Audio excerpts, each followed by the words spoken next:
Olá pessoal, tudo bem? Hoje nós vamos iniciar mais uma aula remota, mais uma aula gravada do conteúdo do nono ano. E a aula de hoje vai exatamente começar a discorrer sobre o governo de Deodoro da Fonseca, não é? A instalação do republicanismo, a República da Espada, as medidas que ele irá tomar, a Constituição, logicamente, que já mudou de governo, houve uma mudança de governo, não poderia a Constituição ser uma Constituição com características imperiais, teria que ser uma Constituição com características republicanas. E aí a gente sabe muito bem que vai haver ali uma situação inicial de muito desgaste. Por quê? Porque essa transição não vai ser muito bem feita. O rigor do militarismo de Deodoro da Fonseca, juntamente com alguns militares auxiliares ali de primeira hora, vão fazer com que o governo brasileiro tenha uma série de dificuldades. Porque o regime imperial durou mais de 50 anos, o governo de Dom Pedro II, e efetivamente o governo estava ainda aguardando resquícios e características do governo imperial, de características imperiais, ou seja, a lentidão, a demora nas decisões, o dinamismo não vai haver, o republicanismo não. Quer ali o apoio do Congresso, do Parlamento e, sobretudo, quer que as ações comecem a acontecer de forma mais acelerada, mais rápida. E para isso ele vai tomar algumas medidas, não é? Eu já citei sobre a colocação de dois caras, de dois homens que foram personagens da implantação da República e, ao mesmo tempo, como uma recompensa para eles, uma, um crédito que é dado a eles, uma consideração, um respeito em relação a tudo que eles haviam feito para a implantação da República, eles serão colocados como ministros, que é Benjamin Constant e Quintino Bocaiúva. Quintino Bocaiúva no Ministério, ficará no Ministério das Relações Exteriores, as relações que o Brasil teria que manter agora com outros países com a mudança de governo, e Benjamin Constant como ministro da Guerra. E temos aí esse período aí é chamado de governo provisório. Deodoro da Fonseca não havia sido ainda eleito presidente do Brasil.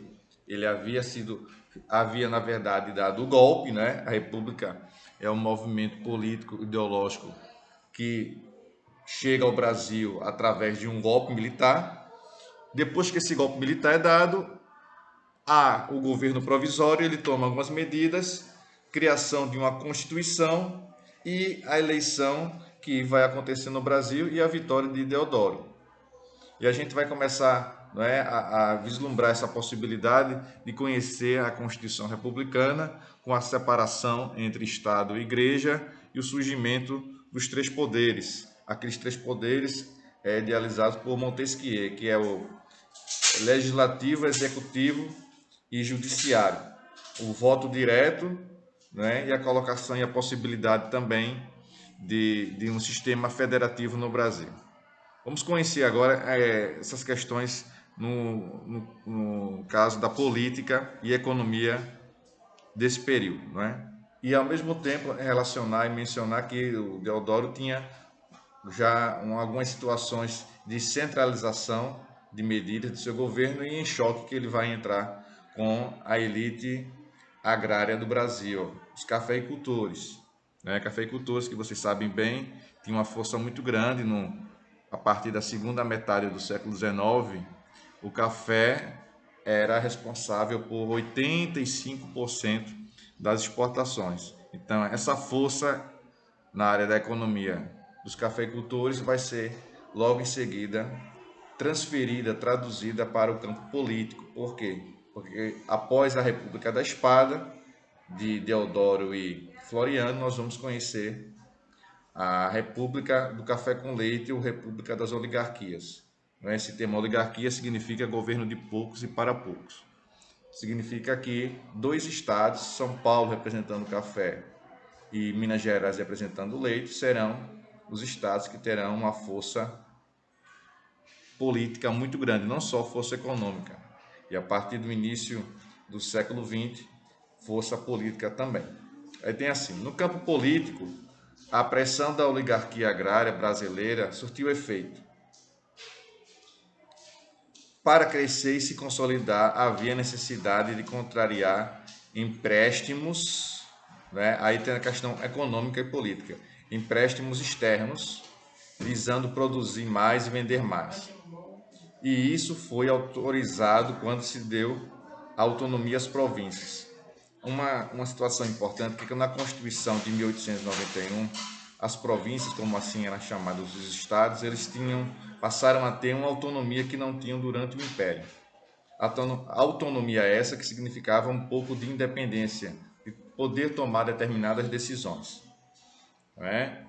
E o Código Penal brasileiro. Vamos conhecer também essas mudanças que vão ocorrer com a Constituição de 1891 diante do Código Penal brasileiro.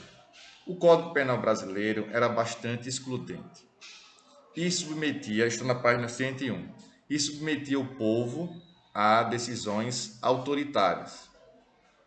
Algumas das leis eram racistas e preconceituosas, como a proibição de manifestações culturais, não é, africanas, seja do ponto de vista religioso, cultural. A capoeira não era permitida. Ainda nas primeiras décadas do século XX, o samba também passou por uma questão de preconceito muito grande.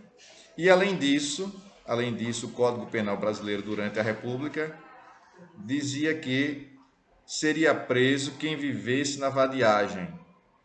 Não é? Segundo a lei, essa vadiagem significa qualquer cidadão que não trabalhasse, que fosse saudável, que ficasse, não é, perambulando pela rua sem ter uma residência fixa, sem ter um trabalho fixo. Seria punida também qualquer organização ou associação de trabalhadores. Qualquer formação de associação de trabalhadores, de sindicatos, poderia passar por um processo de punição. Não é?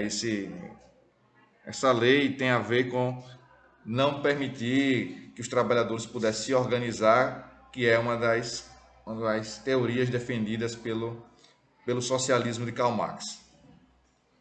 Como podemos ver, a Constituição, embora em moldes republicanos, se mostrava excludente e influenciada diretamente pela oligarquia agrária brasileira, ou seja, a oligarquia não tinha o poder ainda, mas determinava algumas coisas, colocando, por exemplo, no Código Penal e na Constituição. Então, não é da noite para o dia que vai surgir esse interesse, essa força das oligarquias.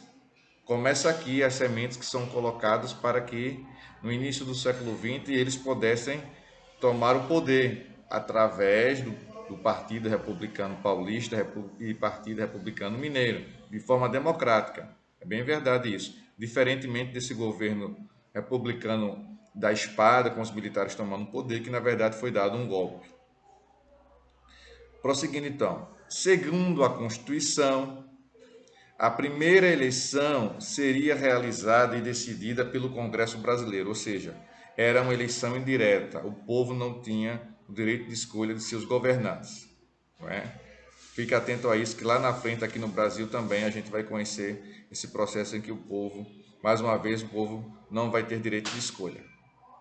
Sendo assim, houve 4 candidatos à presidência. 4.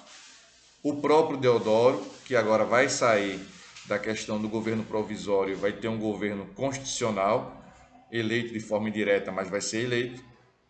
Deodoro da Fonseca, candidato. Prudente de Moraes, presta atenção nesse nome que vai surgir novamente após a República da Espada, Prudente de Moraes.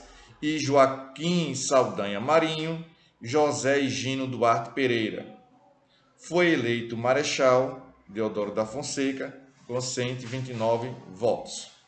Como vice, foi eleito seu opositor, Floriano Peixoto, com 153 votos. Perceba, ele teve mais votos que o próprio Deodoro.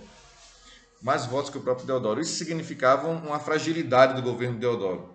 Vira e mexe, Floriano podia pensar, não, quem deveria ter sido eleito era eu. Nesse período acontecia da seguinte maneira as eleições. Você votava em um candidato para ser presidente e um candidato para ser vice. Não havia a chapa conjunta, como acontece hoje, que você vota no presidente e automaticamente está votando no vice. não é? Anteriormente era assim, você vota no candidato de vice de forma separada.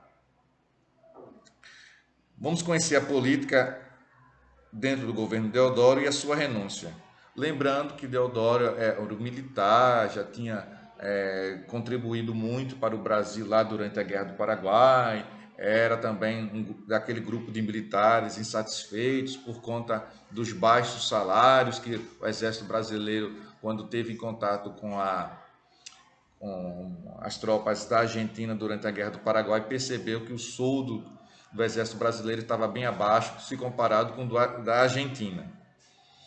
E apresentava daí já uma crise, não é? Um processo de desgaste que viria a ser o governo de Deodoro.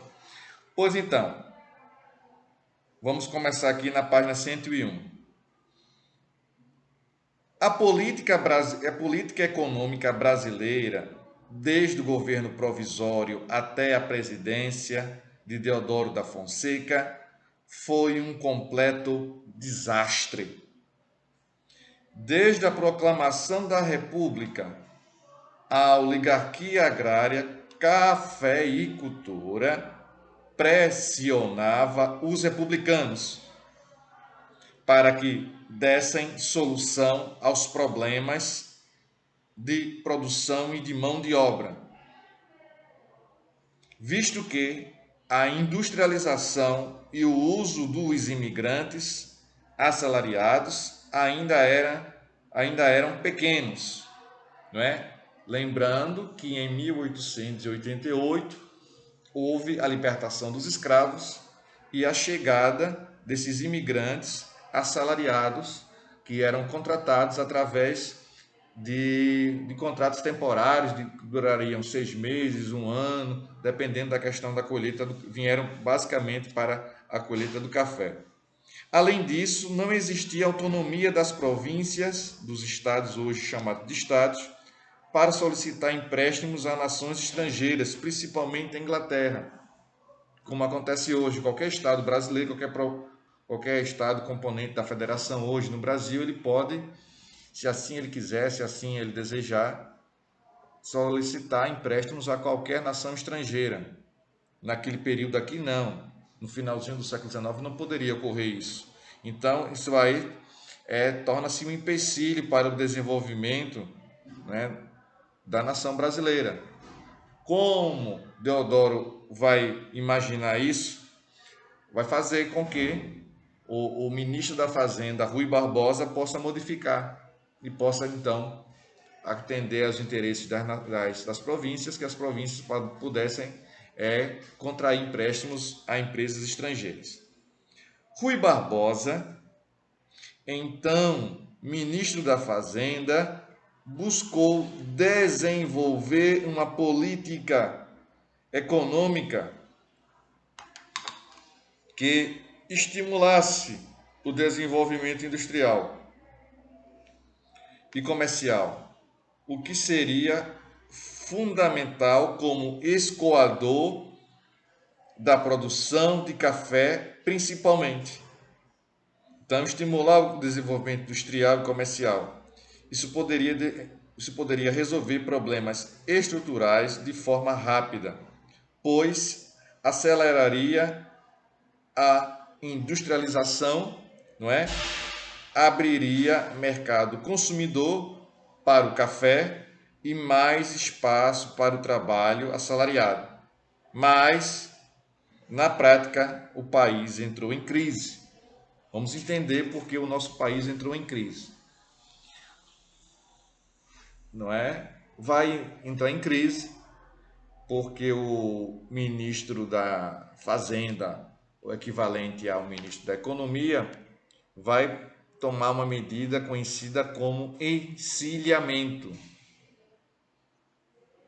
É um plano que vai reestruturar a economia brasileira, que pretendia aumentar a circulação de moeda, mediante a possibilidade de aumentar a circulação dessa moeda, da fabricação dessa moeda, de criação de moeda, de aumentar o número de moedas. Mas isso não vai dar o resultado, não é? Esperado. as questões que se defendia, que o fim do escravismo aumentou o número de trabalhadores assalariados e para isso era preciso, era necessário o aumento de emissão de moedas, de fabricação de moedas. Mas isso não vai dar certo. Vai deixar a economia brasileira numa crise sem fim, numa crise gigantesca, numa crise enorme, enorme, enorme. Vamos conhecer um pouquinho dessa crise? Vamos lá? Página 102. O problema foi uma política econômica criada. O problema foi uma política econômica criada por Rui Barbosa, conhecida como encilhamento. Para ele, para Rui Barbosa, a facilidade de crédito seria suficiente para fortalecer a economia e dinamizar a produção. Assim, emitia dinheiro e emprestava a quem quisesse abrir uma empresa. Com essa facilidade, começaram a surgir as empresas fantasmas, ou seja, que não existiam. A facilidade de quê, pessoal? A facilidade de obter crédito, de pegar dinheiro através do governo, vai fazer com que abrisse várias empresas no Brasil. Mas essas empresas não eram empresas que, na verdade, seriam registradas, criadas para exercer determinadas funções. Eram empresas fantasmas, só existiam para o governo, ou então a criação de documentos falsos para a criação dessas empresas. Na verdade, essas empresas não viriam a existir, não viriam a ser criadas, não é? Assim, emitia dinheiro e emprestava a quem quisesse abrir uma empresa. Com essa facilidade, começaram a surgir empresas fantasmas. 102. Na prática, eram apenas pretexto para obter dinheiro para uso pessoal. Além de não pagar a dívida, muitos fraudadores ainda investiam na Bolsa de Valores. Os resultados dessa política foram desvalorização do dinheiro por causa do excesso de moeda circulante, moeda desvalorizada. Vocês são muito jovens, não é? Mas o Brasil já passou por situações bem delicadas com relação à moeda desvalorizada. Inflação, recessão, aumento da dívida pública, falência das empresas nacionais, desequilíbrio da balança comercial brasileira, em função do crescimento das importações e a quebra dos bancos, bancos quebrados, bancos falidos. Ainda na página 102 nós temos o encilhamento e a frustrante atuação de Rui Barbosa à frente do Ministério da Fazenda causaram muito desgaste a Deodoro da Fonseca. Foi uma surpresa negativa a questão do Deodoro, a questão do Rui Barbosa. Um homem muito inteligente, reconhecido internacionalmente por sua inteligência, assume ao Ministério da Fazenda e não obtém os resultados necessários. Não é isso? Não obtém os resultados necessários. Causaram desgaste a Deodoro, que por ser militarista se aproximava bastante de ideias conservadoras. Isso ficou claro quando mandou fechar a Câmara, convocar novas eleições e estabelecer uma nova Constituinte para alterar a Constituição de acordo com seus interesses. Esse ato foi uma reação contra uma lei que estava sendo elaborada no Congresso Nacional para limitar o poder do presidente, não é? Porque já queria diminuir o poder do presidente, ele quer novas eleições e uma nova Constituição que atendesse seus interesses. Então, percebe-se aí que ele tinha um viés de autoritarismo, de radicalismo. As pressões aumentavam cada vez mais. E os caminhos indicavam uma possível guerra civil, viu? Olha aí. O que seria algo trágico para o Brasil, que já vivia uma grave crise econômica, piorada pelo seu próprio governo. Não é? É bem verdade que a situação ficou de tal forma durante o governo de Deodoro que houve uma situação que ele se viu no mar de lama, não tinha mais o que fazer, tinha o seu método radical, militarista, não havia dado resultado. A questão econômica foi um desastre nas mãos, a parte da economia foi um desastre nas mãos de Rui Barbosa, esse encilhamento, a emissão de moedas deu um resultado muito ruim. Então ele se viu obrigado, tinha também um vice que não trabalhava a seu favor, o Floriano Peixoto fazia conspirações constantemente contra seu governo e ele não encontrou outra alternativa que não fosse renunciar ao cargo, não é? Renunciar ao cargo. Na página 103 nós temos mais um marechal presidente. Mais um marechal presidente. Saímos de um militar, de um marechal, vamos para outro marechal. E esse bem mais radical, viu? Bem mais radical. Se você imaginou aí Deodoro radical, Floriano era bem mais radical que ele. E vai enfrentar movimentos revolucionários, levantes dentro do seu próprio governo, uma primeira revolta armada, a segunda revolta armada, a questão federalista também. Não é? Também. Antes de ir para o governo de Deodoro, vamos para a página 106 e teremos agora a oportunidade de fazer exercícios aqui. Fazer exercícios. Segundo quesito, da página 106. A primeira Constituição Republicana do Brasil foi elaborada em 1891 e tinha características federalistas. Cite os seus principais pontos. A resposta: foram esses os principais pontos. Criação de uma federação dividida em 3 poderes: executivo, legislativo e judiciário. Vírgula. O presidente era escolhido pelo voto direto. Isso foi uma mudança da Constituição de 1891.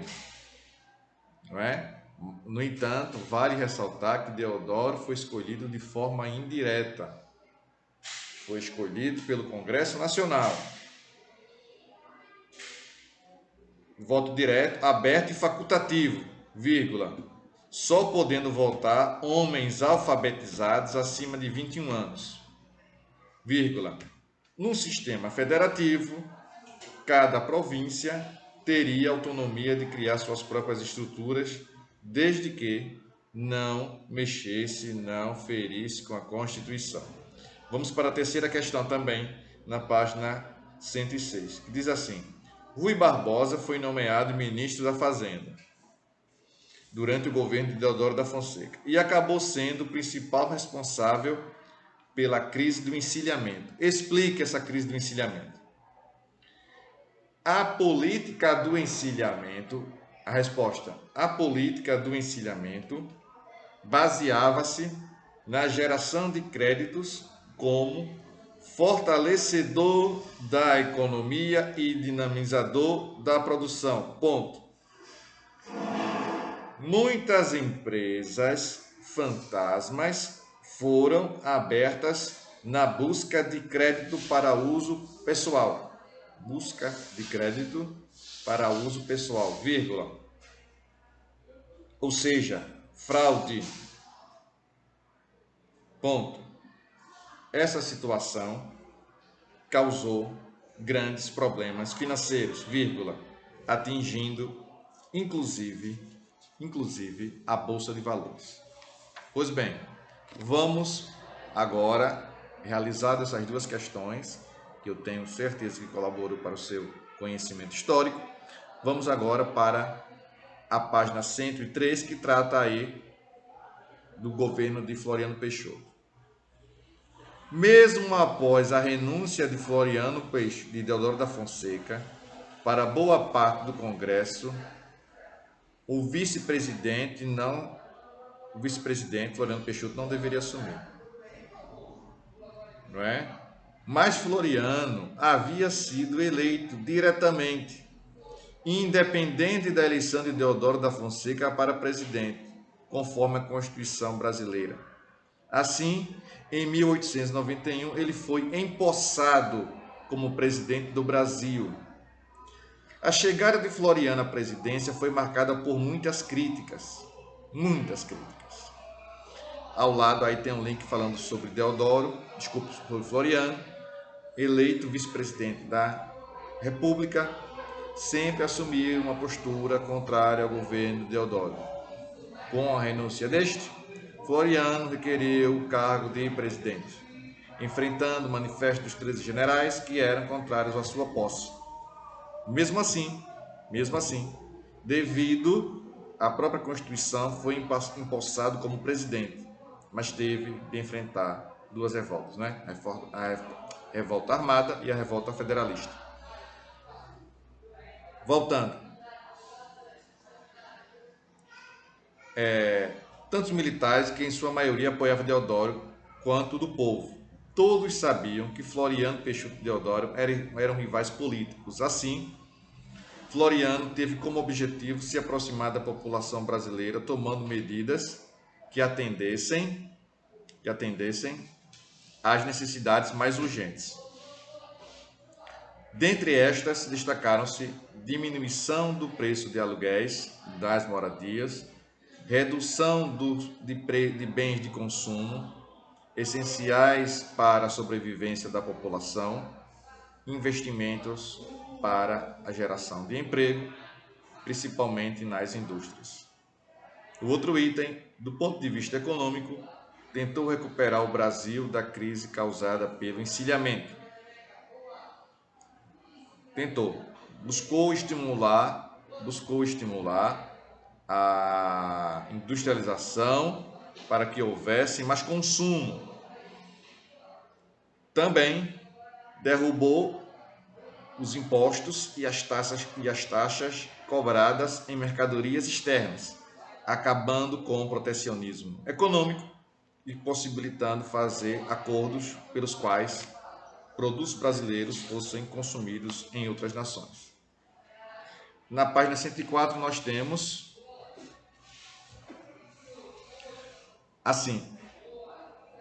mesmo assim, as críticas ao governo de Floriano Peixoto,